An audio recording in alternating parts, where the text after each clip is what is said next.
I'm a huge fan of the perennial spinaches. And again, it depends what zone, right? Because everything starts with what grows naturally in your zone already.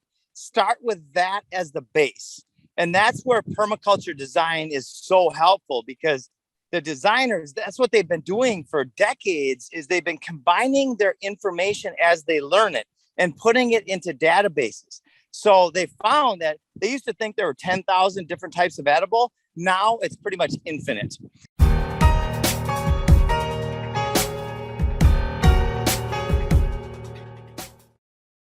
Hey, and good afternoon, everyone.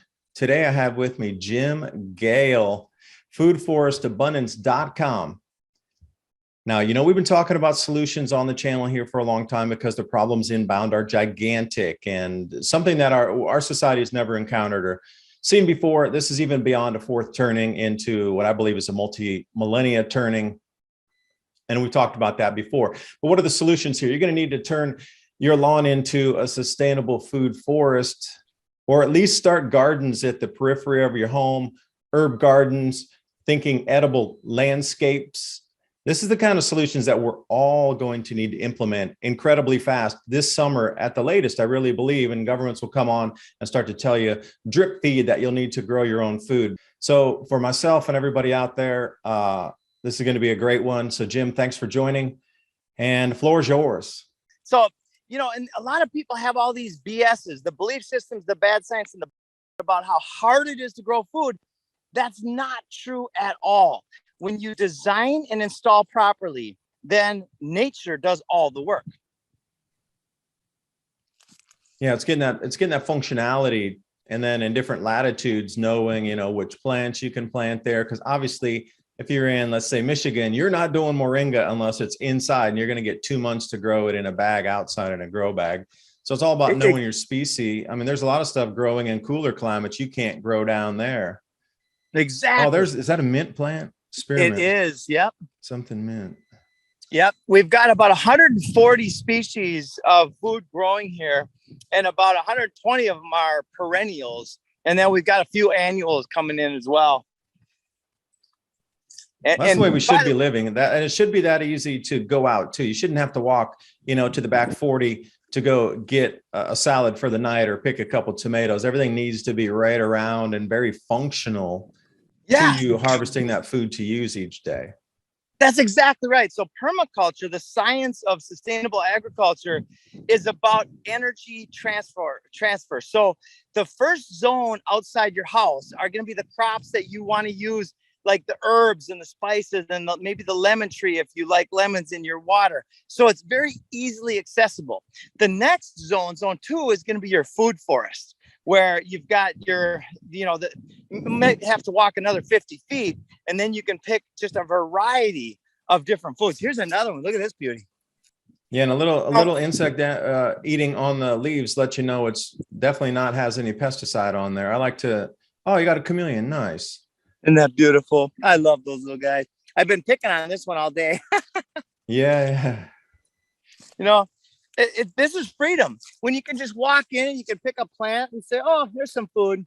Is that sweet potato leaf there? Yeah. Oh, there's sweet potatoes. Oh, it's beans. These are beans, and we do have loads. In fact, we have loads of sweet potatoes. By the way, that's my favorite. If I had to pick one, that would be my favorite all time, as far as the ease and the nutrient density. Really, how easy is it to grow? You have sandy soil down there, so up here in clay soil, that's a huge difference. Yeah. What's your go-to? What do you see? So when you say nutrients, talking about any nutrient density in that sweet potato, how does that really compare with other potato varieties? Sweet potatoes have more types of nutrients and more nutrient density than regular potatoes, and they're actually not even a potato. They're a different type of plant, but you can grow them indoors. And this is something, if you got an apartment, you can grow these things indoors with some grow lights. The cannabis industry has taught us how to do it. How many grow lights would you need to really put a yield out for a family of 4? because we're coming into times where supply chains aren't working so well. But Yeah. did people get grow lights already? And what if they go, oh, honey, we need to get grow lights, and the wife's talking, we need grow lights. Check, and then Exactly. they're not available. Yeah. And, what's the price tag on that? Holy smokes! I'd start getting the grow lights right away. Look at these are sweet potatoes. I harvested from this area here. I harvested about 30 pounds of sweet potatoes. Isn't that amazing? So if food went down, how much could you really ingest of sweet potatoes to keep you alive and functional? Do you think you could use that as the base of a diet versus, I don't know. Absolutely. I heard one time somebody said that the potatoes saved millions of people in Europe and Russia. I think it was during the First World War. I saw the apple tree back. Oh, that's mulberries right there. Yep. And we're planting some David mulberry trees later today. Was here yesterday. He's a smart guy. I love that guy. And he was telling me about mulberries can grow in so many different zones, and they're incredibly nutrient rich as well. Like so canna lily and papayas. So again, if you're in the north, like my buddy in Minnesota, off the tip of Lake Superior, he's got 300 different species of edibles and medicinals growing, and it's growing so abundantly that the animals and the wind and the rain are coming into his system, and they're planting food forests out in the forest around his house. So a food forest by its very nature is expansive. It's so amazing.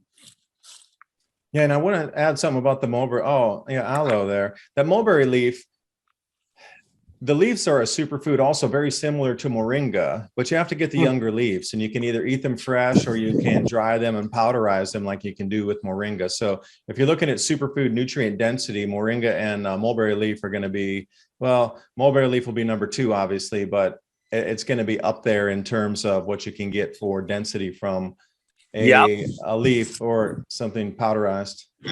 Wow, I'm learning some good stuff. That's awesome. Yeah, because I was up in Laos and I was traveling up near Vang Vieng, and they were doing a goat farm / renewable energy project up there. They were trying to do something permaculture mixed with renewable energy, solar panels and thing. But they had this vast area growing of mulberry, and A, they were taking the fruit, but B, they were using all the leaves to feed the goats because they were boosting higher milk production in the goats because of the superfood leaves that they were being fed. So they were growing that specific crop, not grains. They were growing mulberries for the leaves. Man, that's fantastic. I never had that whole circle going there, and that was up in Laos many years ago. And see, every single day I'm blown away by what I'm learning. It's so fantastic. Yeah, because I'm thinking many levels of how to use, if you need fodder for rabbits or for chickens or something, they'll eat those leaves as well, fresh. Yeah, such a beautiful thing. Every time I walk through this area, I feel good. There's something so abundant about. Look at these sweet potatoes. There's probably 100 pounds of sweet potatoes right here. Easily, yeah, because once you start digging around in there, they seem to just come out.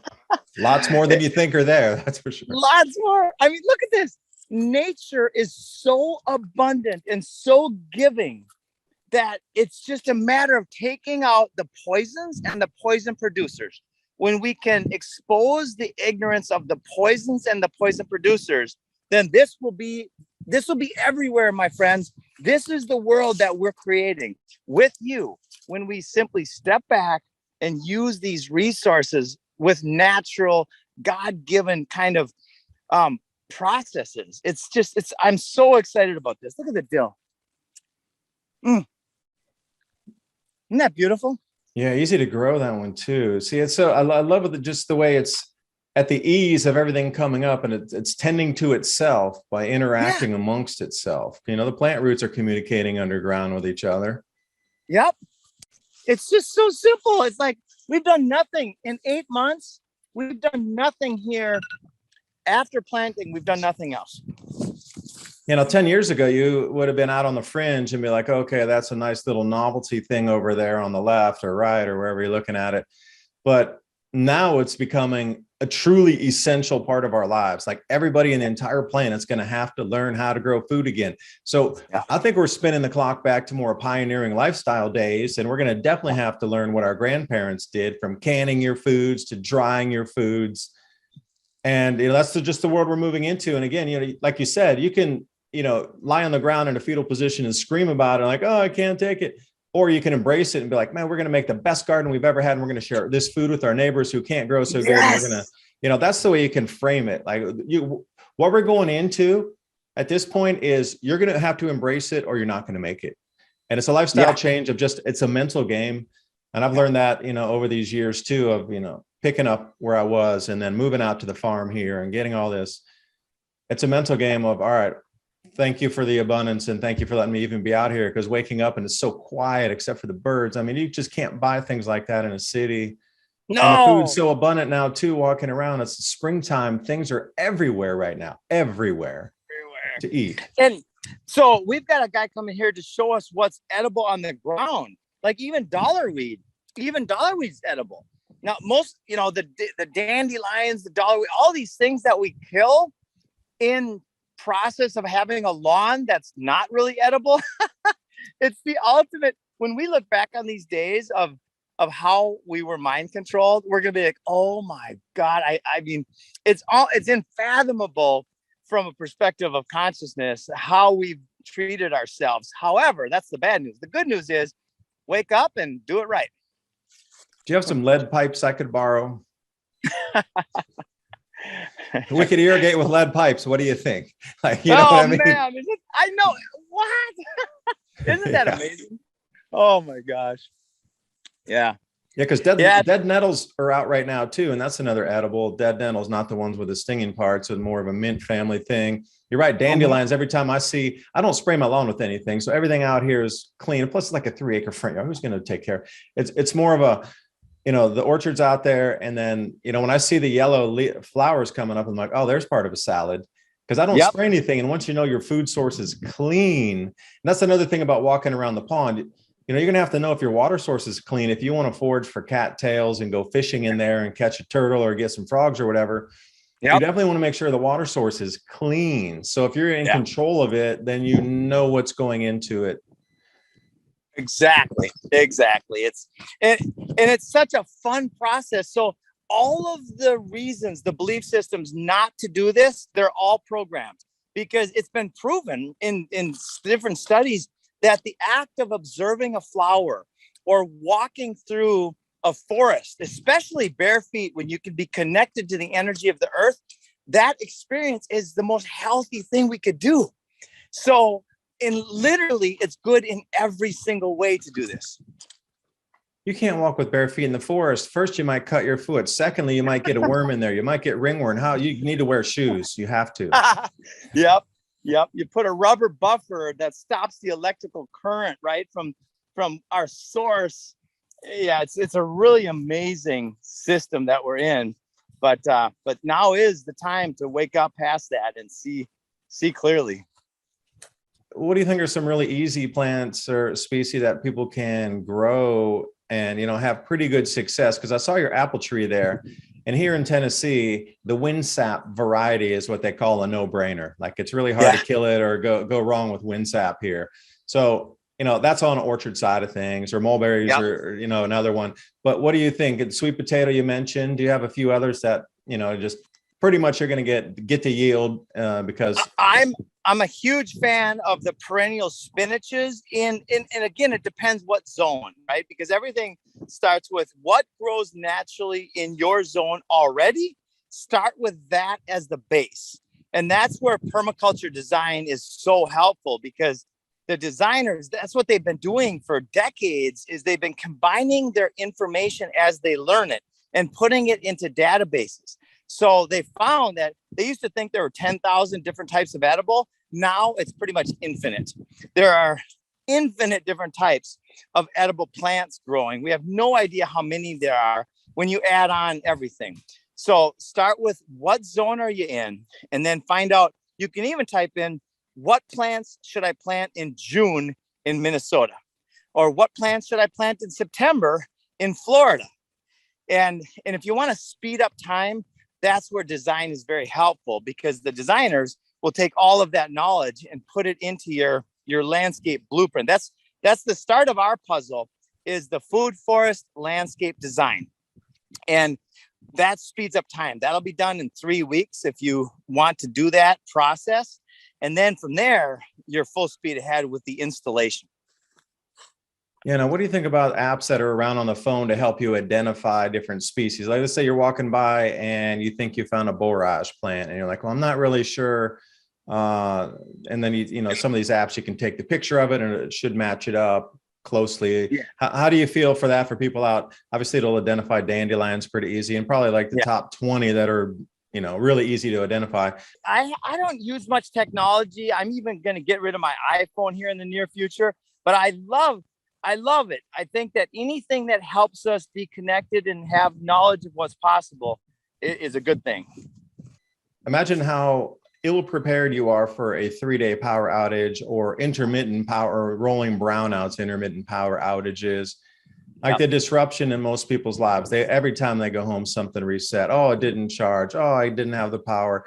Oh, the lights aren't on. Oh, the refrigerator stopped. I mean, just even these minimal inconveniences.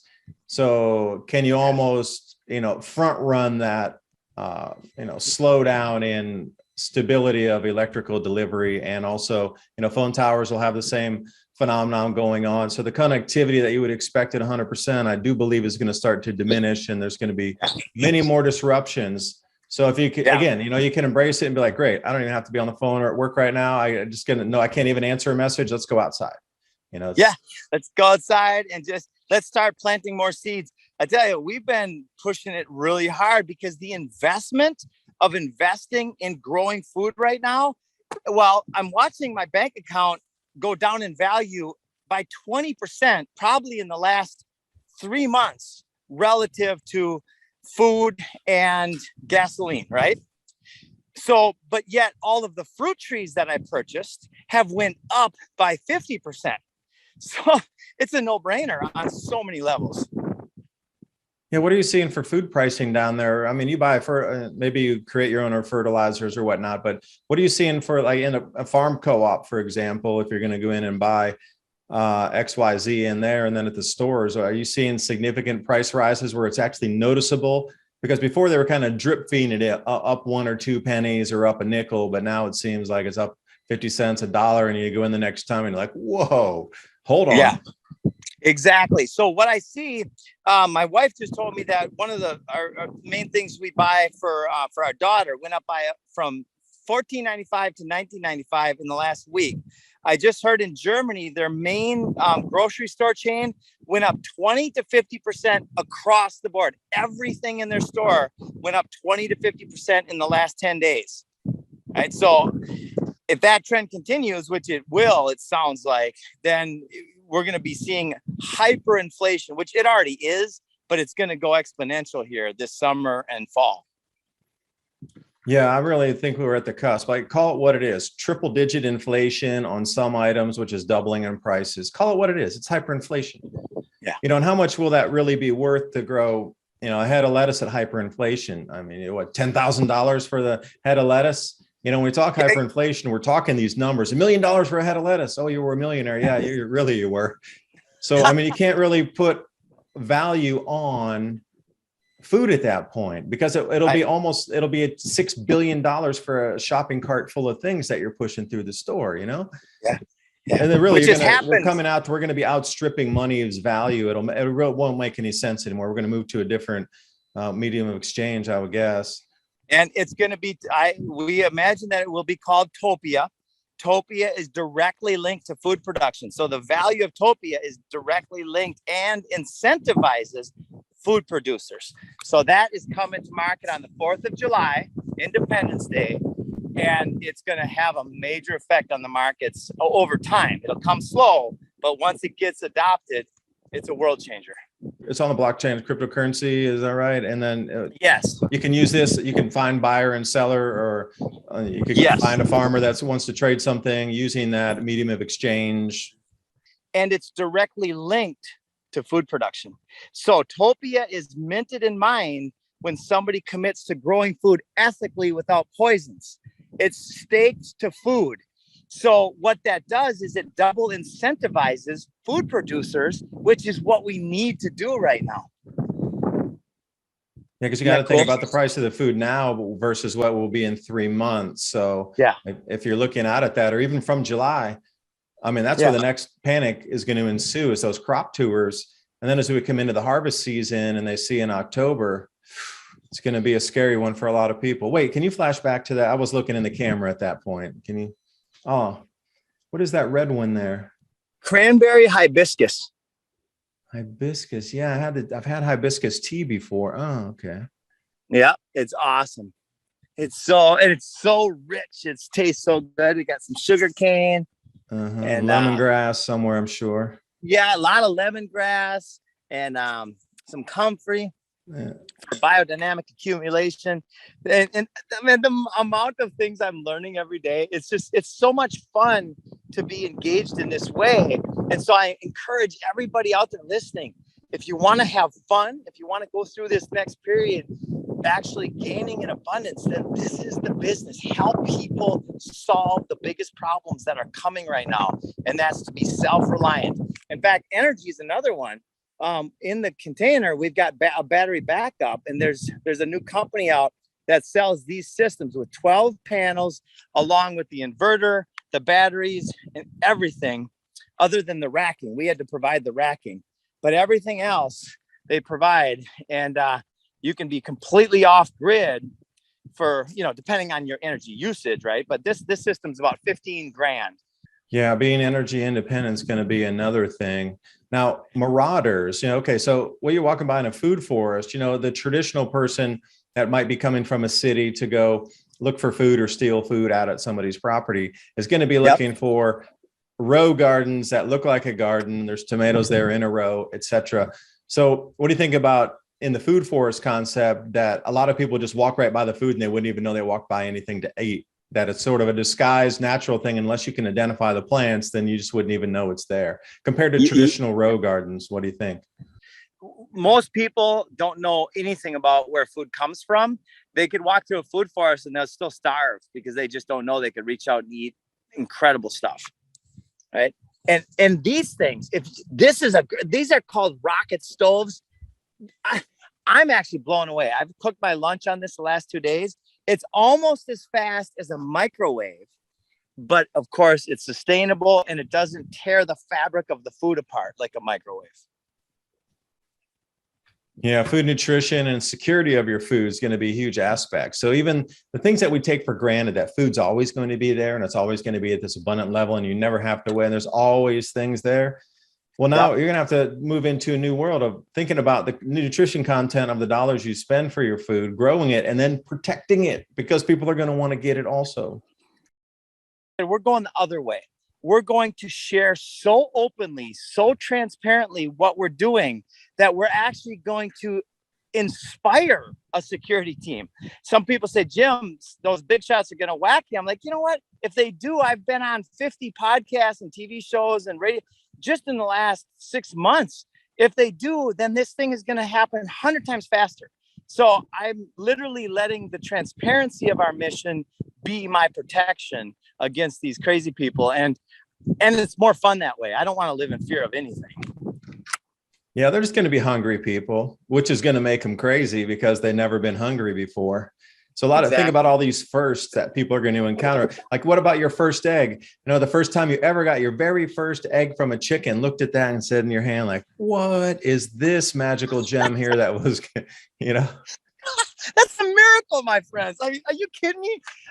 I swear to God, I did not set that prop up. We just came in, there's 5 eggs there. That's 1 egg a day per chicken.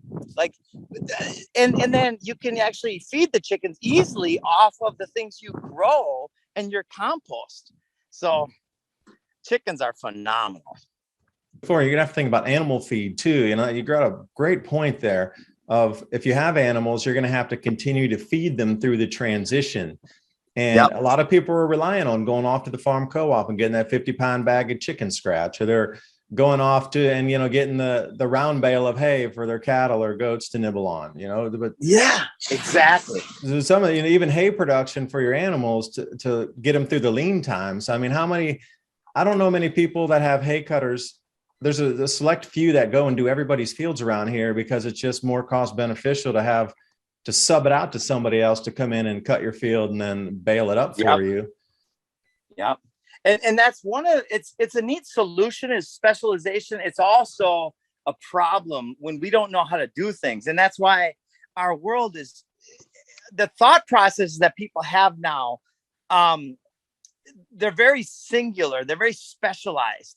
Whereas in the past, people knew how to do a whole bunch of stuff. Our brains were the size of a tennis ball bigger than they are now, like 10,000 years ago, because we knew how to do a lot of different things enough to survive. Now people know how to do just a few things, but let's expand our brains again.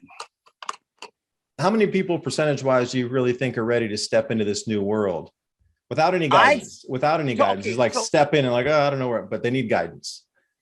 Okay, so ready without guidance, maybe 5%, but with guidance, I'd say that we're looking at 30+% that are ready to start and are starting to make changes. And this is based on the new people gardening and things around the world. So people are starting to make changes and adapt to the new situation. I heard this number. There's 30% that are kind of ready and kind of waking up. 40% are kind of in the middle, and 30% are just they're stormtroopers.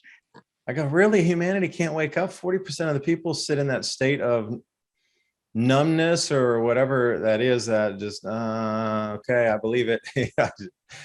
That's because in a realistic sense, you're not going to be able to do everything to feed yourself 100% across the way. Because if you were, you'd have to raise cattle now because you're going to need or goats or some sort of protein source in addition. And you don't really want to harvest your animals because you want to keep them producing, whether it be calves, because then those are sellable or tradable, or you want to keep the milk production coming. I know a lot of people say goat or cow milk bad. Okay, you're starving. You're never going to tell me cow milk is bad when you're starving.